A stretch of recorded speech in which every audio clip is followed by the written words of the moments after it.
Assalamualaikum warahmatullahi wabarakatuh. Bismillahirrahmanirrahim. Alhamdulillahi rabbil alamin. Wa bihi nasta'inu ala umuri dunya waddin.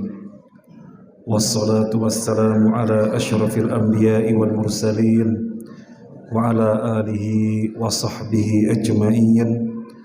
Wala hawla wala quwwata illa billahil aliyyil azim. Allahumma inna nas'aluka al-huda wat-tuqa wal-afafa wal-ghina. Amin ya rabbal alamin. Para jamaah rahimani wa rahimakumullah, semoga Allah merahmati kita semuanya. Amin ya rabbal alamin. Kultum, kali ini saya mendapatkan amanah dari Takmir untuk menyampaikan pembahasan tentang makna Ahlus Sunnah wal Jamaah. Nabi sallallahu alaihi wasallam bersabda, "Sataftariqu ummati ala 73 firqatan kulluha finnar illa wahidah." Umatku akan terpecah menjadi 73 golongan, semuanya di neraka kecuali hanya satu yang di surga. Qila manhum ya Rasulullah. Beliau ditanya, siapa yang satu itu? Umatnya terpecah menjadi 73 golongan, yang 72 di neraka, hanya satu yang di sorga. Nabi ditanya, siapa yang satu itu?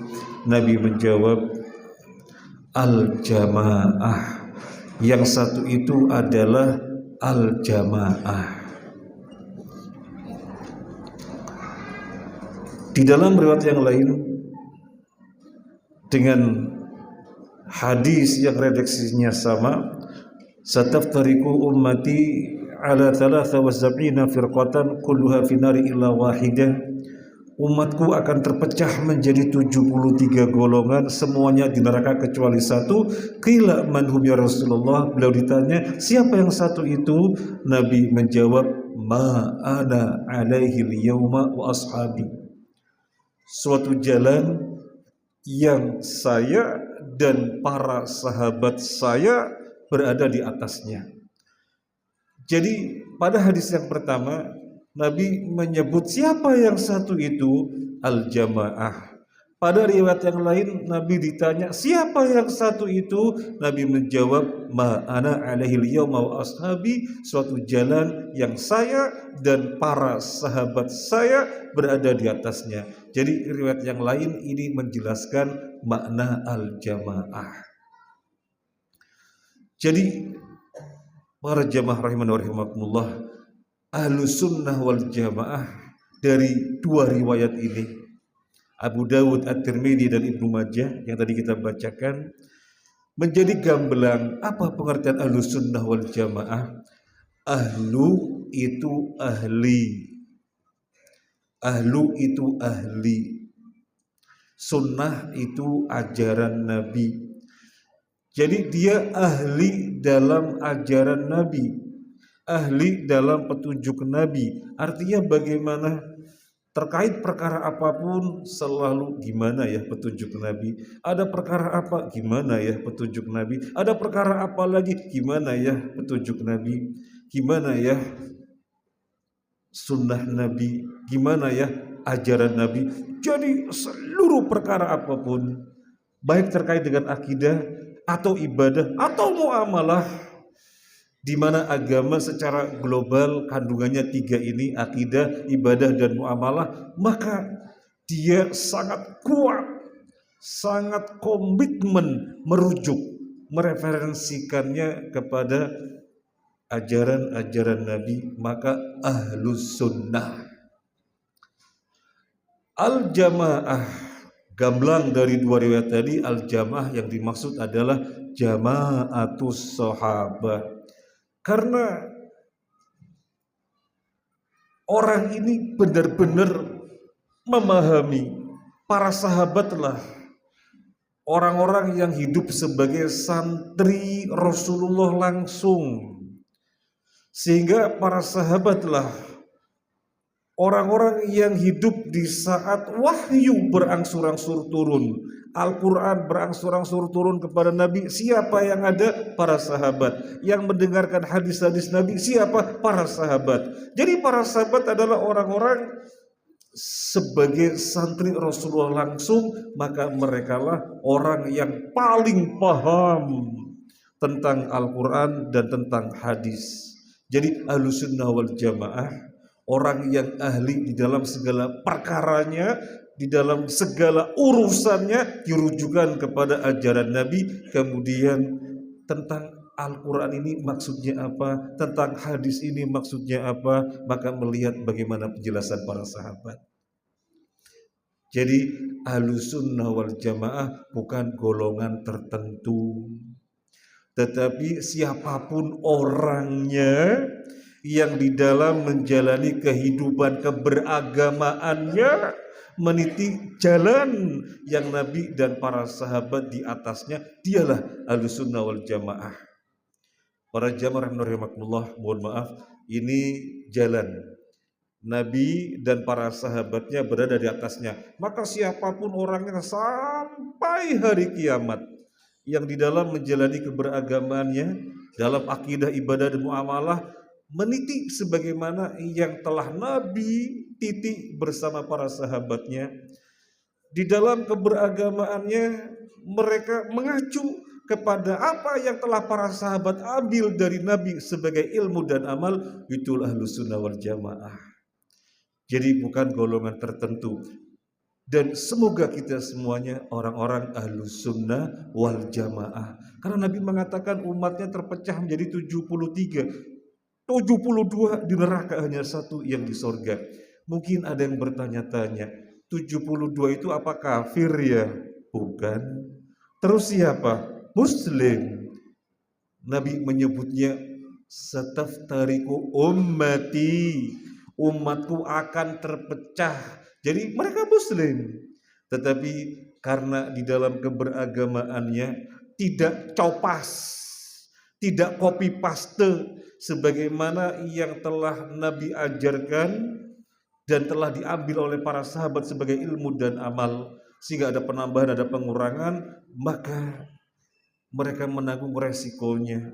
Dimulai di mahsyar. Dimulai di mahsyar. Di mahsyar itu manusia berdiri berkepanjangan. Sehari di mahsyar durasinya bukan 24 jam. Sehari di mahsyar durasinya 50.000 tahun. Khamsina alfasanah. Berat-berat, haus-haus, letih-letih.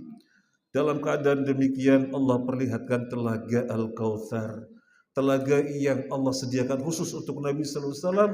Maka umat Nabi berbondong-bondong menuju telaga Kautsar, karena kalau sudah minum dari telaga Kautsar tidak pernah haus selama-lamanya. Keberadaannya di mahsyar tidak haus. Para ulama mengatakan minum air dari telaga Kautsar adalah keamanan pertama yang didapat oleh umat Nabi. Pertanyaannya, apakah semua umat Nabi bisa meminum dari telaga Kautsar tersebut? Tidak. Ada umat Nabi Sallallahu Alaihi Wasallam mereka mau mendatangi tapi nggak bisa, sehingga Nabi bermunajat, Rabbi ashabi ashabi, ya Allah mereka umatku, kenapa gak bisa mendatangi telaga Kautsar yang telah Engkau sediakan untukku? Kenapa gak bisa? Dijawab, innaka la tadri ma ahdatsu ba'daka. Kamu tidak tahu apa yang mereka perbuat sepeninggalmu. Para ulama menjelaskan mereka nambah-nambah dan ngurang-ngurangin ajaran Nabi. Jadi dimulainya dari mahsyar sudah mendapatkan kendala, tidak bisa mendatangi telaga Kautsar. Maka yang masuk langsung ke surga adalah yang tidak mampir dulu ke neraka, adalah orang yang di dalam menjalani keberagamaan terkait akidah, ibadah dan muamalah meniti keberagamaan yang telah ditempuh oleh Nabi dan para sahabatnya.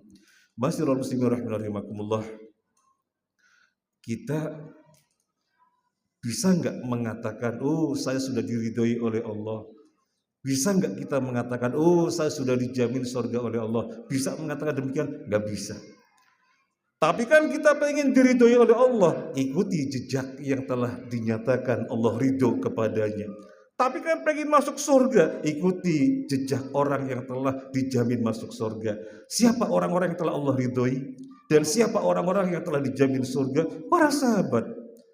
Di antaranya Allah berfirman, "Was-sabiqunal awwaluna minal muhajirin wal ansar walladzina tabauhum bi ihsan radhiyallahu anhum wa radu an wa 'adda lahum jannatin tajri tahtaha al-anhar khalidina fiha abada dzalikal fawzul 'azim."